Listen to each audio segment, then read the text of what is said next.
Quero compartilhar com vocês nessa manhã sobre essa consciência missionária da missão de Deus e a nossa missão no mundo.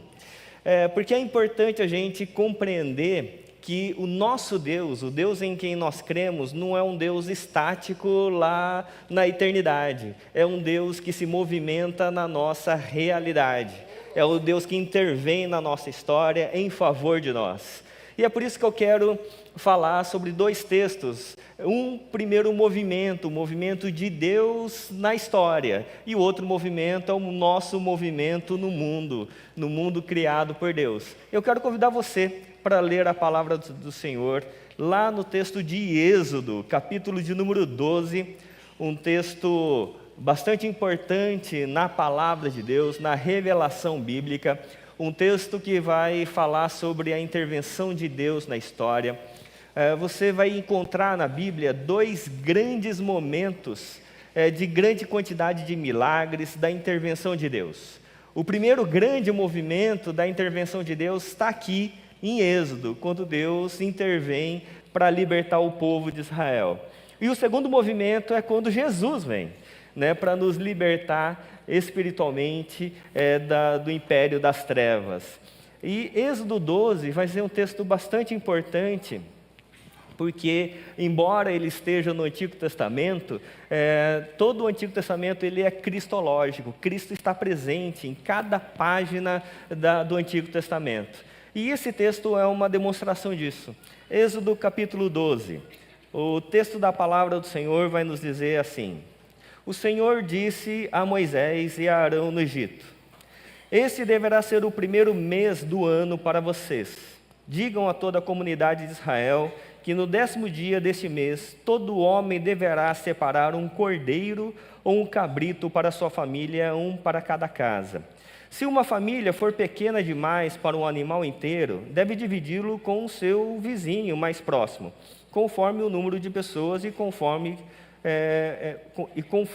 o número de pessoas e conforme cada um puder comer. O animal escolhido será macho de 1 ano, sem defeito, e pode ser cordeiro ou cabrito. Guardem-no até o 14º dia do mês, quando toda a comunidade de Israel irá sacrificá-lo ao pôr do sol. Passem então um pouco do sangue nas laterais e nas vigas superiores das portas das casas, nas quais vocês comerão o animal. Naquela mesma noite comerão a carne assada no fogo, com ervas amargas e pão sem fermento. Não comam a carne crua, nem cozida em água, mas assada no fogo, cabeça, pernas e vísceras. Não deixem sobrar nada até pela manhã. Caso isso aconteça, queimem o que restar. Ao comerem, estejam prontos para sair, cinto no lugar, sandálias nos pés e cajado na mão. Comam apressadamente. Esta é a Páscoa do Senhor. Amém. Deixa eu falar um pouco do que estava acontecendo para Deus falar sobre esse texto. O povo estava escravizado no Egito. Deus tinha feito uma grande promessa para Abraão, em Gênesis capítulo de número 12. Deus fala assim para Abraão: Abraão, saia da sua terra, do meio dos seus parentes e vai para a terra que eu vou te mostrar. E Deus envia Abraão para a região de Canaã. E Canaã passa a ser ali o lugar onde Deus iria manifestar toda a sua glória. E por que Canaã? Porque geograficamente ali era o centro do mundo. Rota de passagem de 3 continentes. Então o projeto de Deus era, por meio dos patriarcas Abraão, Isaque e Jacó, constituir uma sociedade que seria luz para todo mundo. Deus seria conhecido e reconhecido a partir da sociedade que Deus formaria por meio da vida dos patriarcas. Acontece que quando vem Jacó, José ele vai parar no Egito. E aí a família toda de Jacó, depois eles vão também para o Egito. E eles vão ficar lá 400 anos. 400 anos e agora eles estão escravizados, sofrendo sob a tirania de Faraó. Eles estão trabalhando sem ganhar, eles estão sendo mortos, mulheres estão sendo violentadas. Está um caos ali a sociedade que Deus havia chamado para glorificar o seu nome. E o povo estava sofrendo. E aí em Êxodo capítulo 3, verso 8, há um texto extraordinário. Deus diz assim: eu desci a fim de livrar o meu povo.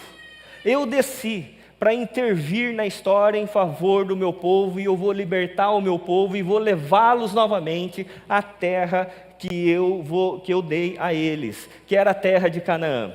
E quando Deus fala isso, Deus fala que vai fazer sinais e maravilhas.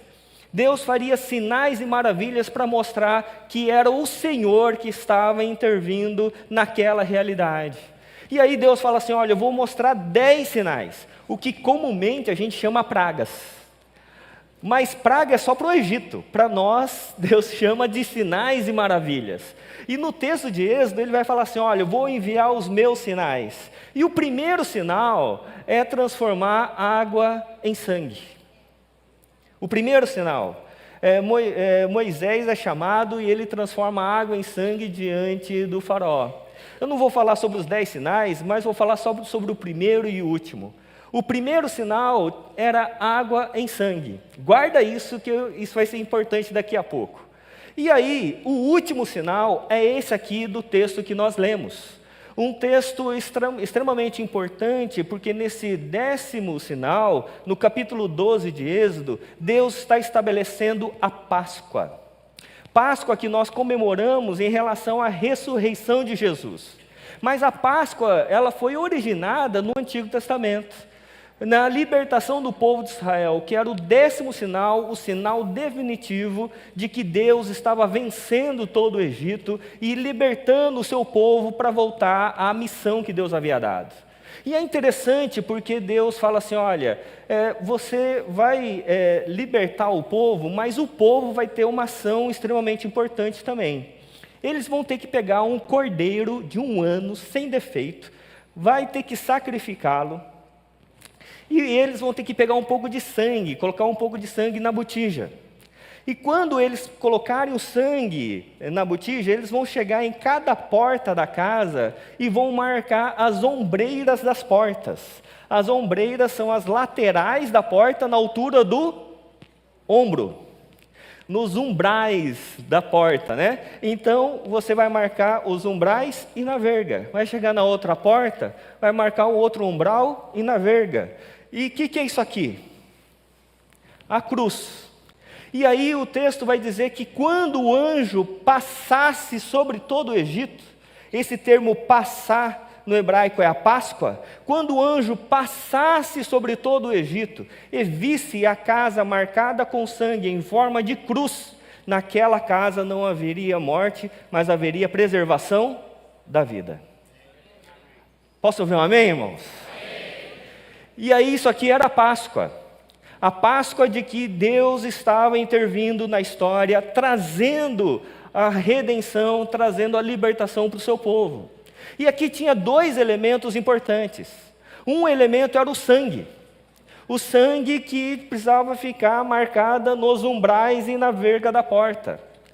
E também tinha um outro elemento, que era a carne e o pão. Carne que eles precisavam comer, não deixar nada, não sobrar nada, e o pão também sem fermentos, e as ervas amargas que simbolizava o sofrimento. Então você tinha 2 elementos aqui importantes na libertação do povo, que eles precisavam considerar, que era a carne e o pão, e o sangue. Para mostrar que agora quem está libertando o povo de Israel era o Deus de Israel.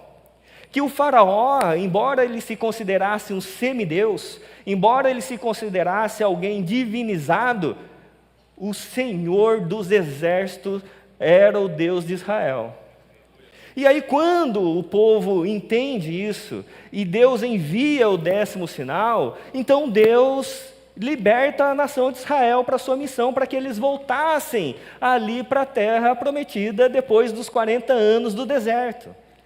E é interessante porque esse texto de Êxodo 12, ele vai mostrar para nós a missão de Deus na história.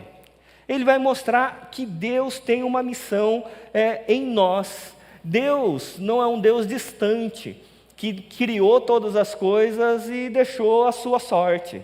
Não, Deus é aquele que intervém na história.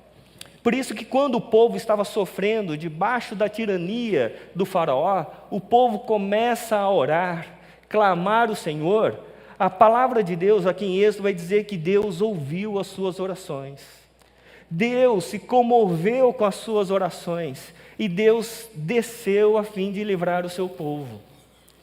Mas eu quero ler um outro texto, paralelo a esse aqui agora no Novo Testamento, que está lá no Evangelho de João, no capítulo 6. E a partir de Êxodo nós vamos entender melhor esse texto do Evangelho de João. Porque no Evangelho de João vai ter também essa missão de Deus intervindo na nossa realidade. Olha só o que aqui Jesus vai dizer no capítulo 6, no verso de número 43. Capítulo 6, verso 43. Respondeu Jesus: parem de me criticar. Ninguém pode vir a mim se o Pai que me enviou não o atrair, e eu o ressuscitarei no último dia. Está escrito nos profetas: todos serão ensinados por Deus, todos que ouvem o Pai e dele aprendem, vêm a mim. Ninguém vem ao Pai a não ser aquele que vem de Deus, e somente ele viu o Pai. Asseguro-lhes que aquele que crê tem a vida eterna. Eu sou o pão da vida. Os seus antepassados comeram o maná no deserto, mas morreram. Todavia, aqui está o pão que desce do céu, para que não morra quem dele comer. Eu sou o pão vivo que desce do céu. Se alguém comer deste pão, viverá para sempre. Este pão é a minha carne, que eu darei pela vida do mundo. Então os judeus começaram a discutir exaltadamente entre si: como pode este homem nos oferecer a sua carne para comermos? Jesus lhes disse: eu lhes digo a verdade. Se vocês não comerem a carne do Filho do Homem e não beberem o seu sangue, não terão vida em si mesmos. Vou repetir. Eu lhes digo a verdade. Se vocês não comerem a carne do Filho do Homem e não beberem o seu sangue, não terão vida em si mesmos. Todo aquele que come a minha carne e bebe o meu sangue tem a vida eterna, e eu ressuscitarei no último dia. Pois a minha carne é a verdadeira comida, o meu sangue é a verdadeira bebida. Todo aquele que come a minha carne e bebe o meu sangue permanece em mim e eu nele. E da mesma forma como o Pai que vive me enviou, e eu vivo por causa do Pai, assim aquele que se alimenta de mim viverá por minha causa. Este é o pão que desceu dos céus. Os seus antepassados de vocês comeram maná e morreram, mas aquele que se alimenta deste pão viverá para sempre. É maravilhoso a gente olhar para o Evangelho de Jesus. Maravilhoso, é impressionante. Quando você tem o Êxodo lá, e ele está falando assim: olha, faça pães e marque as casas com sangue, e que quando o anjo passar, o anjo naquela casa vai ter preservação da vida. Isso estava apontando para isso aqui que Jesus estava dizendo. Porque quando você pensa na missão de Deus, a gente pensa estruturalmente no que a gente chama de teologia da mesa. O que é a teologia da mesa? A teologia da mesa é que o pecado entrou na história por causa de um alimento, um fruto. E o símbolo da redenção de Deus também é alimento, pão e vinho. E aí quando a gente olha para o Antigo e o Novo Testamento, sabe o que Deus está fazendo? Deus está preparando uma mesa. Deus está preparando uma mesa e Ele vai colocar um alimento sobre essa mesa. E quando Deus prepara a mesa e chama a gente para comer, para a gente tomar o assento na mesa de Deus, sabe o que Deus serve sobre essa mesa? Um cordeiro. E é isso que Jesus está dizendo. Jesus está dizendo assim: olha, se vocês quiserem ter vida de fato, vocês vão comer da minha carne e beber do meu sangue. Porque Deus prepara uma mesa e serve Jesus Cristo por amor a nós. E é a partir dessa mesa salvífica, dessa mesa redentora, é que nós passamos a ter vida de fato. Porque nós estávamos mortos em nossos delitos e pecados. Nós não tínhamos vida em nós mesmos. Mas por causa da missão de Deus, por causa do amor do Pai, da redenção do Filho, da consolação do Espírito do Senhor, ele desce, ele entra na história, prepara uma mesa e chama todos nós para sentarmos, e ele diz assim para nós: agora está pronto, agora o cordeiro está posto, agora você pode se alimentar e ter vida de fato. E aí Jesus aqui, ele fala assim: olha, agora coma da minha carne e beba do meu sangue. Você imagina Jesus dizer isso para você? Nós pensaríamos literalmente como os fariseus tinham pensado. Falou assim: mas que negócio é esse? Agora Jesus está querendo que a gente viva como canibais, comendo da carne, bebendo do sangue. Mas o que Jesus estava dizendo é que agora, a partir da missão de Deus, nós vamos encontrar nossa missão no mundo. A partir da glória divina, nós vamos encontrar a nossa glorificação ao ser divino. E de que maneira? Mudando a nossa perspectiva de vida. Como é que nós mudamos a nossa perspectiva? Jesus, ele está ensinando aqui para nós que ele, como um Deus glorioso, um Deus eterno, que não precisava de nada, o que moveu o coração de Jesus para entrar na história foi o amor. E um amor não é autocentrado, foi um amor outrocentrado, um amor sacrificial. E aí, quando Jesus chama a nós para comermos da carne dele e bebermos do seu sangue, é para que a gente compreendesse que o sentido agora da nova humanidade formada pelo sacrifício de Jesus é a gente viver sacrificialmente. É a gente não viver mais em busca dos benefícios que nós podemos ter nessa vida, mas encontrar a nossa missão sacrificial na vida do outro. Que da mesma forma como Deus se doou a nós, se entregou para cada um de nós, agora nós temos a possibilidade de também viver como Cristo Jesus. De que forma? Chamando as pessoas ao redor da nossa mesa, dizendo: olha, senta aqui ao redor da mesa, porque eu tenho um alimento para dar para você. Eu tenho um alimento que mudou a minha história. Eu tenho um alimento que transformou a minha existência. Um alimento que me tirou do estado de fome temporal, como eu existia, para agora, para ser saciado eternamente. E esse alimento é Jesus Cristo. Mas o mundo, as pessoas só vão conhecer Jesus Cristo de fato através da sua vida. Através da maneira como você vai viver sacrificialmente, como você vai viver missionalmente. E aí, quando você chama as pessoas ao redor da sua mesa, e você fala assim: olha, agora pode comer da minha carne e beber do meu sangue também. Porque agora, você que está sentado à minha mesa, eu quero encontrar nas suas necessidades, nas suas debilidades, nas suas fragilidades, a minha missão.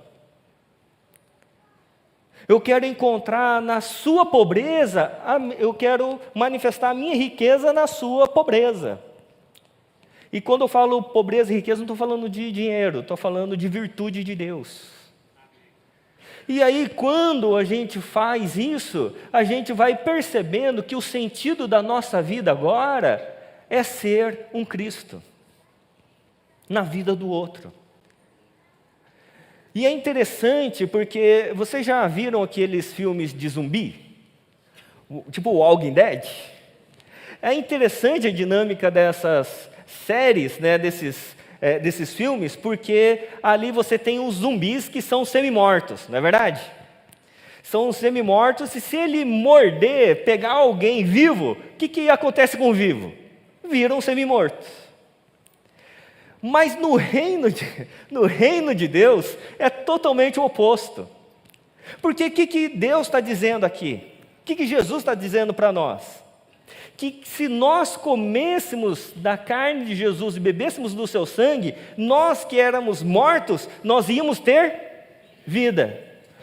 E é nesse sentido que em Mateus 10, Jesus vai dizer, ao enviar os discípulos para o mundo, ele vai dizer assim: olha, agora eu envio vocês como ovelhas em meio aos lobos.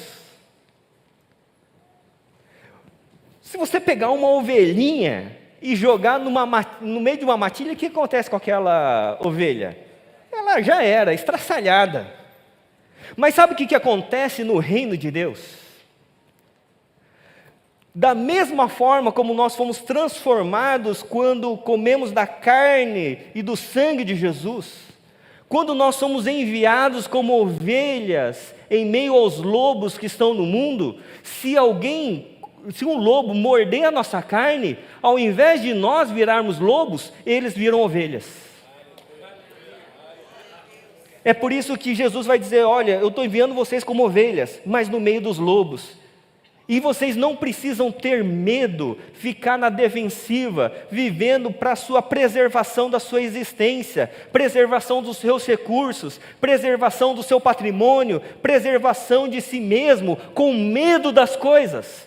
Não! Agora nós somos enviados ao mundo, porque agora nós somos ovelhas em meio aos lobos. Mesmo que os lobos tentem nos ferir, nos morder, são eles que são transformados, porque eles experimentarão da graça e da virtude do Senhor que está impressa no nosso DNA agora, está impressa na nossa existência. Porque à medida que as pessoas tentam fazer mal conosco, nós não pagamos mais o mal com o mal, nós pagamos o mal com o bem. Nós não vivemos mais sob o regime da autopreservação e da violência, nós vivemos agora sob o regime do reino de Deus e da generosidade, porque somos do Senhor Jesus Cristo.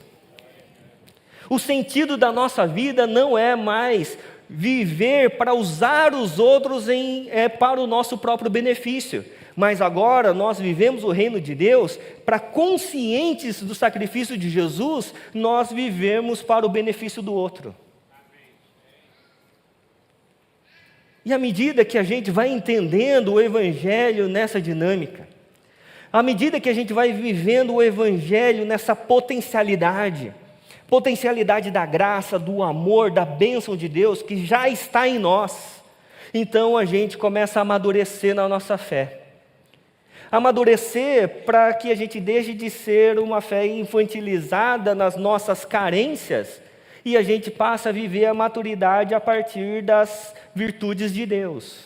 Porque quando a gente vive a partir de uma fé infantilizada pelas nossas carências, a gente vem para a igreja somente para buscar uma bênção. A gente vem na igreja movidos pela nossa carência, movidos pela nossa fome. E cada um de nós vai ter uma fome. Tem gente que vai ter fome de picanha. Tem gente que vai ter fome de dinheiro, vai ter fome de poder, vai ter fome de aparência, de estética.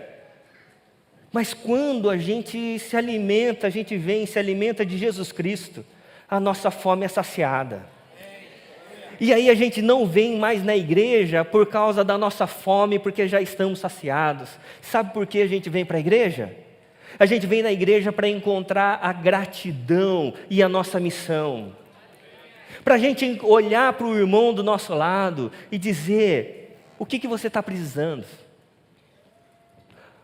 Qual a dor que você está sentindo? Para a gente ir para as nossas casas, nos nossos condomínios, com os nossos vizinhos e dizer: qual é a missão, qual é o sacrifício que Deus quer que eu faça nesse lugar? Porque eu já estou saciado. É por isso que o Evangelho de Jesus, ele vai dizer, lá em Efésios, capítulo 1, verso 3, que Deus já nos deu todas as coisas que nós necessitamos para a vida e para a piedade. Isso é 1 Pedro. E em Efésios 1:3 vai dizer que Deus já nos deu todas as bênçãos espirituais nas regiões celestiais em Cristo Jesus. Em Salmo de número 23, no último verso, vai ter um texto bastante interessante, daquele salmo famoso: o Senhor é meu pastor e nada me faltará. Ele vai dizer que enquanto eu piso nessa terra, a bondade e a misericórdia do Senhor me seguem todos os dias da minha vida.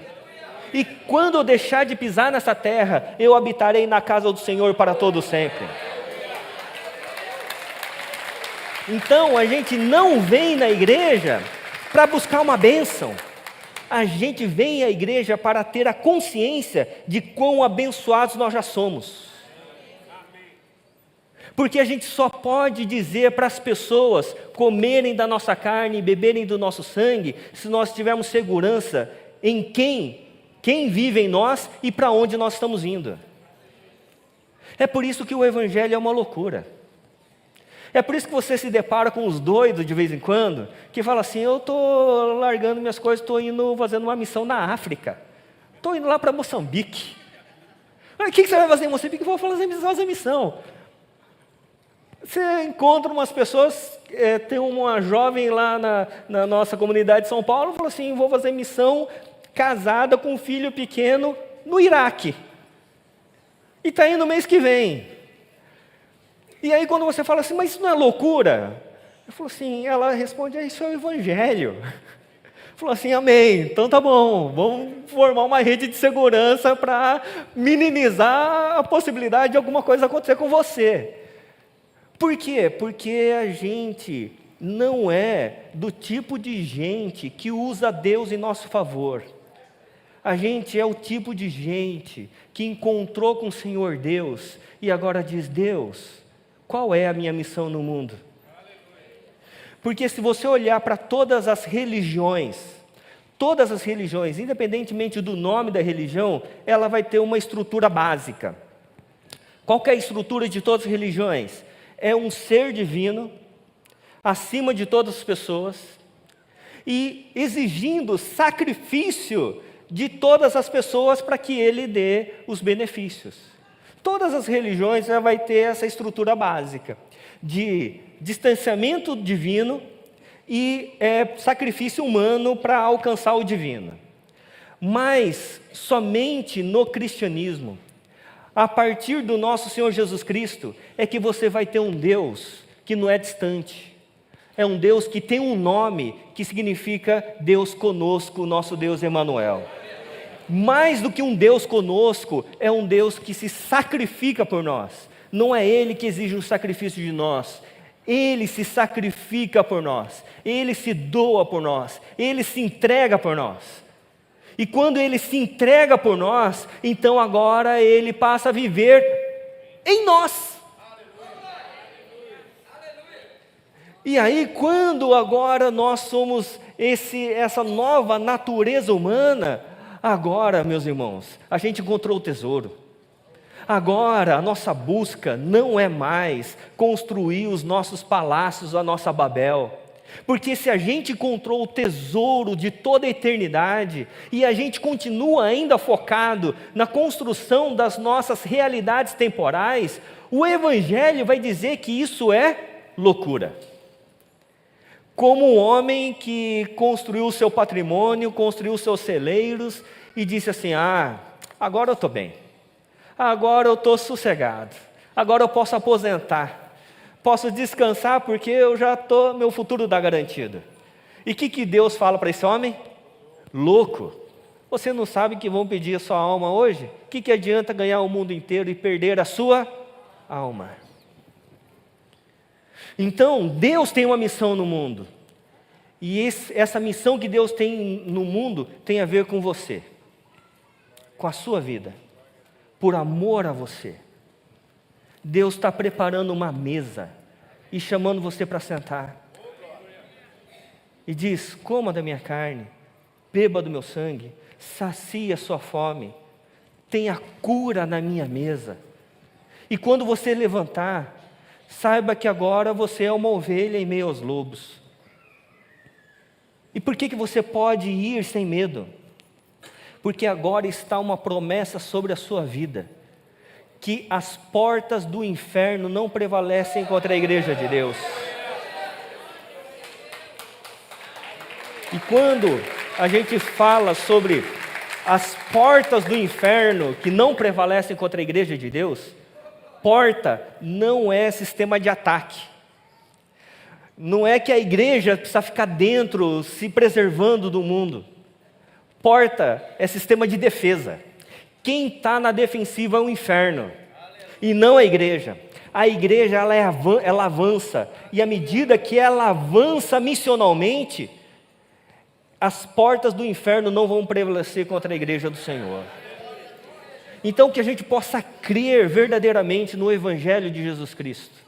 Sermos uma comunidade missional, onde nós temos ovelhas distribuídas pelas cidades, indo em meio aos lobos, sem medo de ser ferido, porque mesmo que as pessoas nos firam, nós não vamos pagar com o mal, nós não vamos mostrar a nossa humanidade caída, nós vamos mostrar a nossa humanidade restaurada em Jesus Cristo.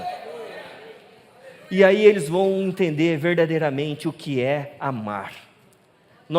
Eles vão entender verdadeiramente o que é ser generoso.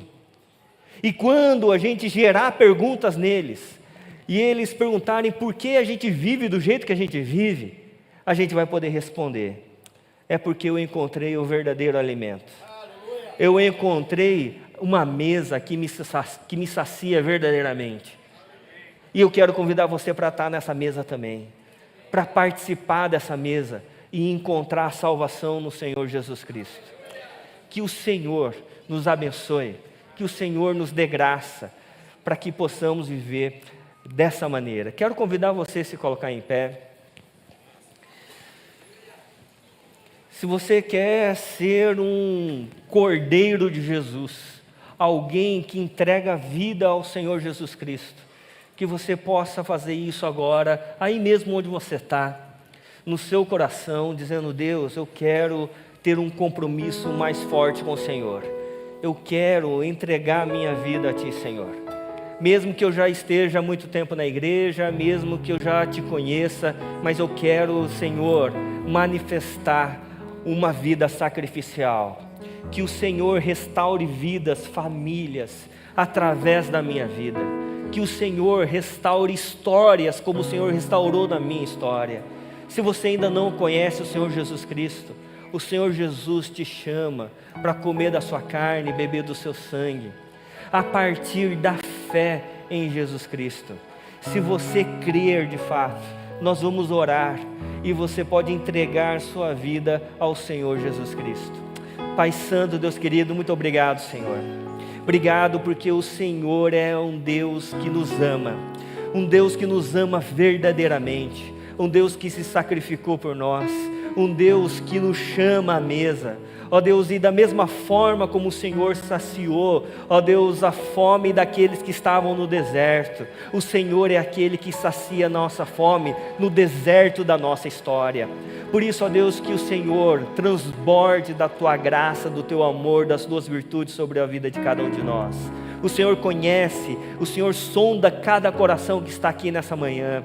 Por isso, ó Deus, que o Teu Espírito fale profundamente ao coração de cada um de nós. Que o Senhor restaure, traga Teu amor, a Tua redenção, a Tua consolação sobre a vida do Teu povo, Senhor. E assim possamos ser transformados, renovados, ó Deus, pela Tua presença. Em nome de Jesus que nós oramos. Amém.